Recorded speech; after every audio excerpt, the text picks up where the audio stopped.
নমস্কার। হাট কবিতা রবীন্দ্রনাথ ঠাকুর।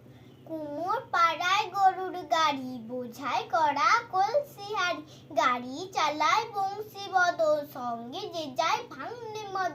হাট বসেছে শুক্রবারে, বক্সিগঞ্জের পদ্মা পাড়ে।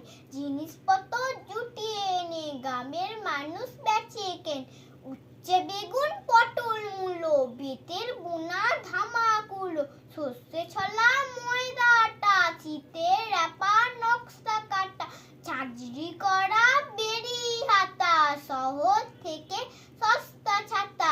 কলসি ভরা এখো গুড়ে, মাছি যত বেড়ায় উড়ে। খড়ে আটি নৌকোবে, আনলো ঘাটে চাষির মেয়ে। অন্ধ কানায় পথের পরে, গান শুনিয়ে ভিক্ষে করে। পাড়ার ছেলে স্নানের ঘাটে, জল ছিটিয়ে সাঁতার কাটে।